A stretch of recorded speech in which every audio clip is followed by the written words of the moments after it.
اعوذ باللہ من الشیطان الرجیم بسم اللہ الرحمن الرحیم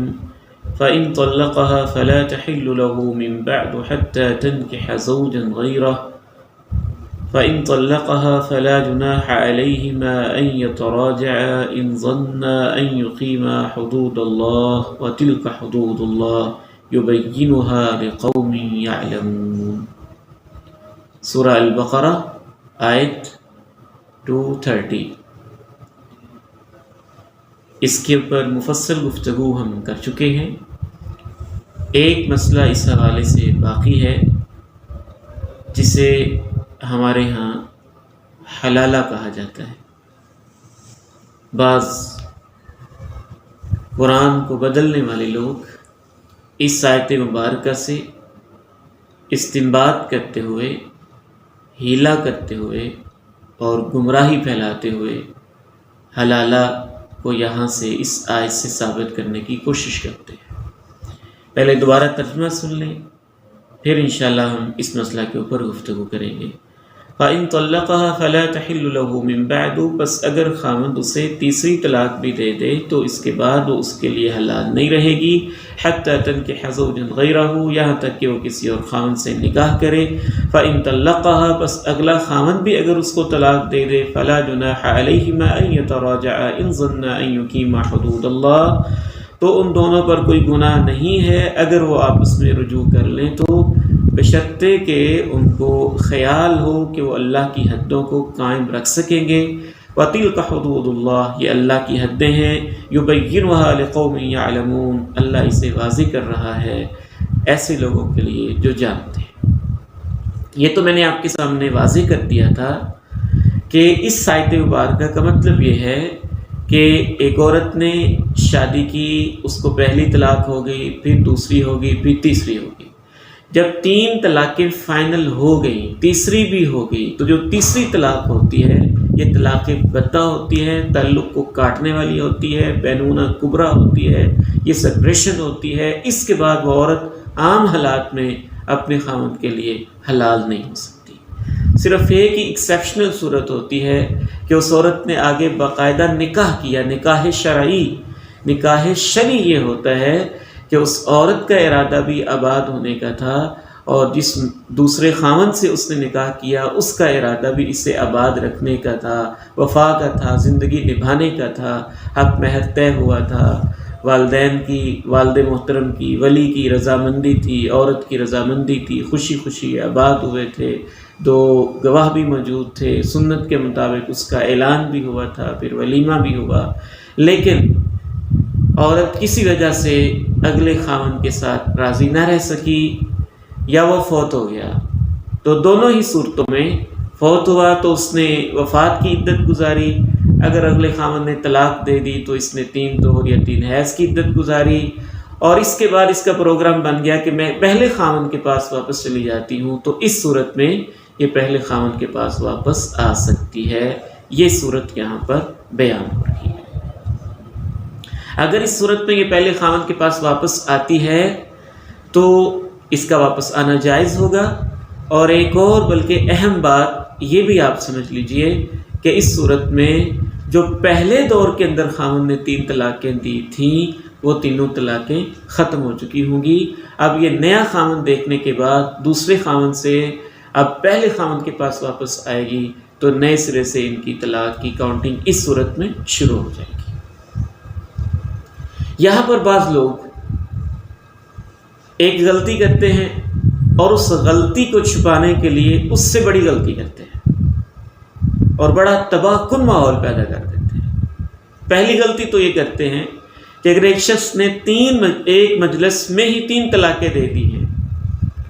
تو فتویٰ جاری کر دیتے ہیں کہ اس کی 3 طلاقیں ہوگی۔ حالانکہ ہم نے آپ کے سامنے یہ واضح کیا تھا کہ اللہ کے پیارے نبی علیہ السلام کے دور میں، جناب صدیق کے دور میں، حضرت عمر فاروق کے ابتدائی 2 سالہ دور میں ایک مجلس کی 3 طلاقیں ایک ہی کاؤنٹ ہوتی تھیں۔ تو پہلی غلطی تو یہ کرتے ہیں کہ وہ یہ فتویٰ دے دیتے ہیں کہ یہ 3 طلاقیں ہوگی، یعنی ایک مجلس میں اس نے طلاق طلاق طلاق کہا تو شریعت کی منشا کے خلاف، شریعت کی منشا ٹھیک ہے اس کو سوچنے کا موقع دیا جائے، اس کو سوچنے کا موقع نہیں دیتے اور یہ فتویٰ دیتے ہیں کہ تینوں طلاقیں ہوں گی۔ اب جب تینوں طلاقیں ہو گئیں تو خاوند پریشان ہوتا ہے اور بیوی بھی پریشان ہوتی ہے، تو پھر ایک غلط راستہ دکھاتے ہیں اور وہ غلط راستہ ہوتا ہے حلالہ کا۔ حلالہ کا جو نکاح ہے یہ شریعت اسلامیہ کی نگاہ میں کبیرہ گناہ ہوتا ہے۔ جو یہاں صورت بیان کی گئی ہے وہ نکاح شرعی ہے کہ اس عورت نے باقاعدہ اس نیت کے ساتھ کہ میں نے اب نئے خاوند کے ساتھ زندگی گزارنی ہے اور میں پہلے سے بالکلیہ فارغ ہو چکی، اس نے نکاح کیا نکاح شرعی، تو یہ تو جائز صورت تھی۔ حلالہ کیا ہوتا ہے؟ نکاح شرعی اور حلالہ میں اللہ تعالیٰ جزائے خیر دے، ہمارے محترم فاضل عالم ہیں مولانا اقبال کیلانی صاحب، انہوں نے ایک بڑا خوبصورت باقاعدہ کالم بنا کے 11-12 فرق بیان کیے ہیں، مجھے بڑے پسند آئے، اللہ تعالیٰ ان کو برکت دے۔ ان کا خلاصہ میں آپ کے ساتھ شیئر کرتا ہوں، ہر بندے کو کلیئر ہو جائے گا کہ نکاح شرعی میں کیا فرق، نکاح شرعی کیا ہوتا ہے اور حلالہ کیا ہوتا ہے۔ نکاح شرعی میں نیت ہوتی ہے گھر بسانے کی، آباد کرنے کی، ہمیشہ ساتھ رہنے کی، جبکہ حلالہ میں نیت ہوتی ہے عارضی چند راتیں، چند گھنٹے گزارنے کی۔ نمبر 2، مقصدیت میں بھی فرق ہوتا ہے۔ نکاح شرعی میں مقصد ہوتا ہے اللہ مجھے اولاد دے، بیٹے بیٹیاں دے، جبکہ حلالہ میں اولاد کی بالکل اولاد لینا مقصد نہیں ہوتا، نہ عورت کا نہ مرد کا، بلکہ عورت کا مقصد اپنے سابقہ خاوند کے پاس واپس جانا چند راتیں گزار کے، اور مرد کا مقصد ہوتا ہے اس کے ساتھ بے حیائی کر کے اسے اپنے پہلے خاوند کے لیے حلال کر دینا۔ نمبر 3، حلالہ میں عورت بیچاری مجبور ہوتی ہے، جبکہ نکاح شرعی میں عورت سے باقاعدہ اجازت دی جاتی ہے۔ نمبر 4، نکاح شرعی میں والدین رشتہ ڈھونڈتے ہیں، اس کا ایک میرٹ ہوتا ہے، معیار ہوتا ہے، ان کی خواہش ہوتی ہے ہماری بیٹی کے لیے معیاری رشتہ ملے، وہ اپنے ہم پلہ اور برابر کے کسی خاندان میں جائے، جبکہ نکاح حلالہ میں ڈھونڈتے ہیں کوئی لولا لنگڑا پاہت مزدور گرا، کوئی مزدور، کوئی اپنا ملازم، کوئی چوکیدار مل جائے، خفیہ طریقے سے عورت کو لے جائے اور پہلے خاوند کے لیے اس کو حلال کر دے۔ نمبر 5، نکاح شرعی میں خوشی کے ساتھ اعلان ہوتا ہے، تشہیر ہوتی ہے، جبکہ حلالہ کے نکاح کو چھپایا جاتا ہے۔ نمبر 6، شرعی نکاح میں ولیمہ ہوتا ہے اور حلالہ میں ولیمہ کا تصور بالعموم نہیں ہوتا۔ نمبر 7، شرعی نکاح میں باعزت طریقے سے عورت کو رخصت کیا جاتا ہے، سسرال والے لینے آتے ہیں اور ماں باپ دعائیں دے کے اپنی بیٹی کو رخصت کر رہے ہوتے ہیں، جبکہ حلالہ میں عورت خود چل کے اس بے غیرت انسان کے پاس جا رہی ہوتی ہے۔ نمبر 8، شرعی نکاح کے بعد مبارکبادیں ملتی ہیں، جبکہ حلالہ کے نکاح میں لعن طعن ہو رہا ہوتا ہے اور سب کے منہ اترے ہوتے ہیں۔ نمبر 9، شرعی نکاح میں باقاعدہ حق مہر طے کیا جاتا ہے اور وہ ادا کیا جاتا ہے، جبکہ حلالہ کے نکاح میں ایسا کوئی تصور نہیں ہوتا، حق مہر طے نہیں ہوتا۔ نمبر 10، شرعی نکاح میں مرد عورت کے نان و نفقہ کی ذمہ داری اٹھاتا ہے، اس کی رہائش کی، خرچے کی، جبکہ حلالہ میں اس مرد کو چند راتیں گزارنے کے پیسے دیے جاتے ہیں۔ فرض کریں اگر ظاہری طور پہ شرعی نکاح والی شکل بنا بھی لی جائے،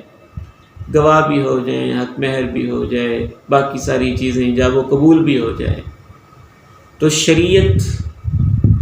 اور شریعت کا نازل کرنے والا اللہ رب العالمین دلوں کی نیتوں کو تو جانتا ہے نا۔ اگر نیت میں ہی فطور ہے، عورت کی نیت ہے دھوکہ دے کہ میں نے چند راتیں اس مرد کے پاس گزارنی ہیں، اصل تو میں نے پہلے خاوند کے پاس ہی جانا ہے، اور مرد کی نیت ہی میں فطور ہے کہ میں نے اس عورت کو اپنی زندگی میں ہمیشہ کے لیے رکھنا نہیں ہے، بس چند راتیں پہلے خاوند کے لیے حلال کرنے کی نیت سے اس کو میں نے رکھنا ہے۔ تو اس نیت کی وجہ سے ہی امام ابن قیم الجوزیہ رحمہ اللہ فرماتے ہیں کہ وہ نکاح باطل ہو جاتا ہے۔ یہی تو فرق ہوتا ہے نکاح شرعی میں اور زنا میں۔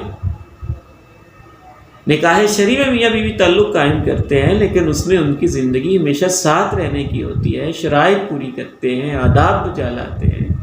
اور زنا میں وقتی طور پہ ساتھ رہنا مقصود ہوتا ہے، عارضی طور پہ وقت گزارنا مقصود ہوتا ہے۔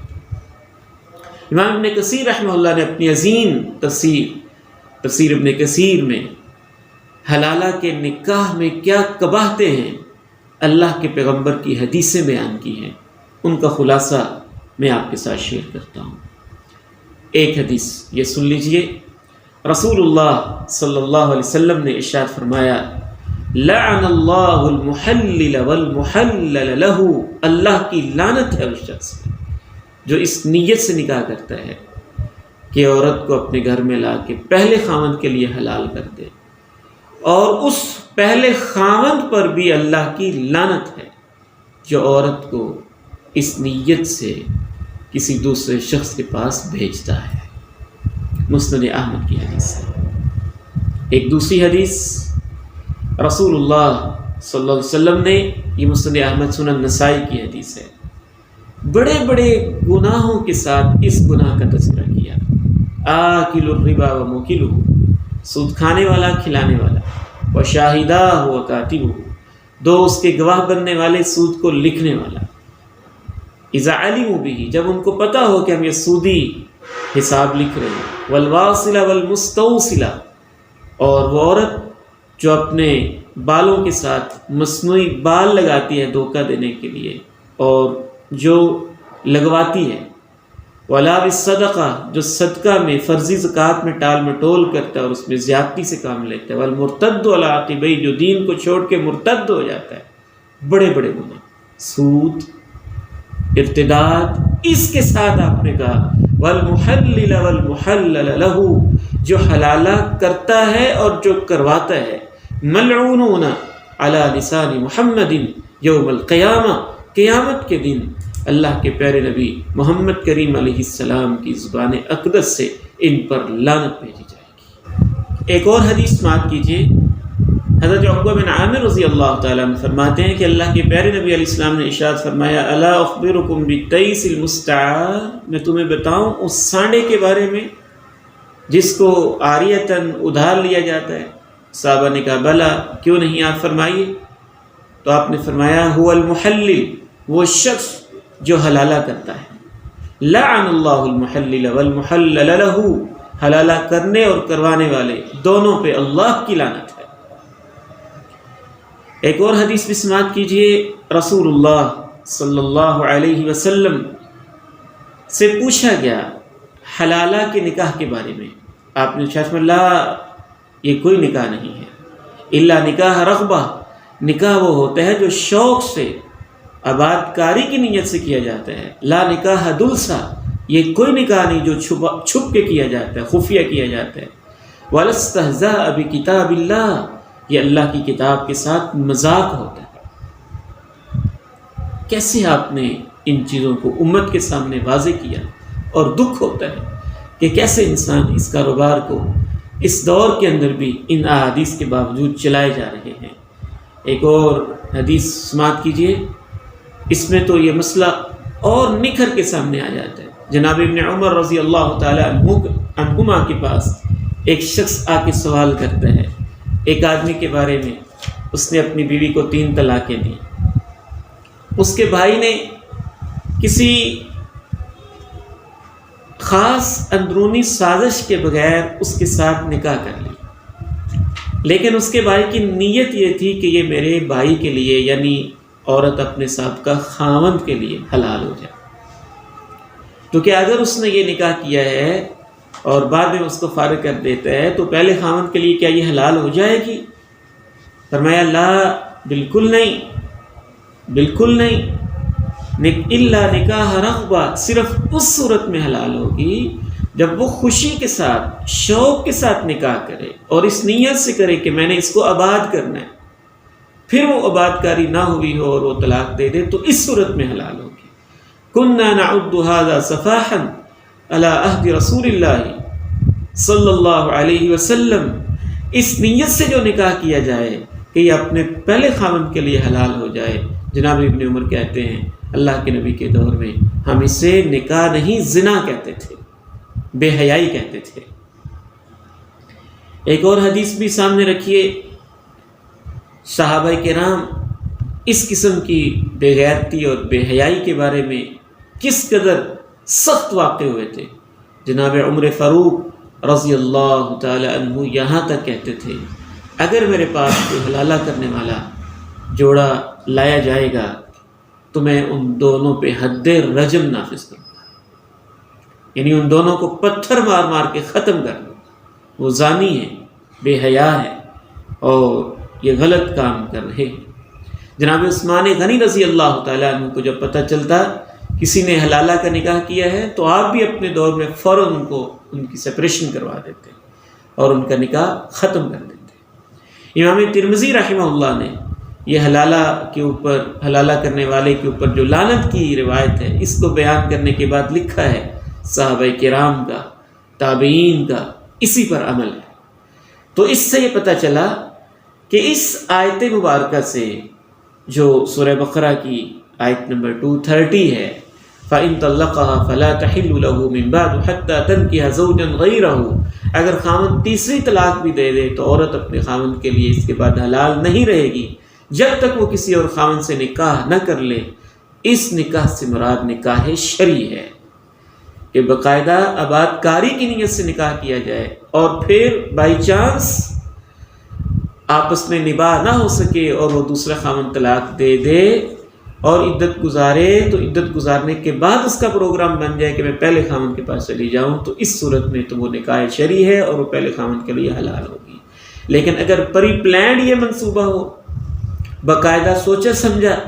ارادہ ہی یہ ہو کہ چند راتیں گزار کے میں نے اپنے سابقہ خاوند کے پاس واپس آ جانا ہے، تو ایسے نکاح کرنے والے جوڑے پر اور ایسے نکاح کروانے والے پر اور کرنے والے پر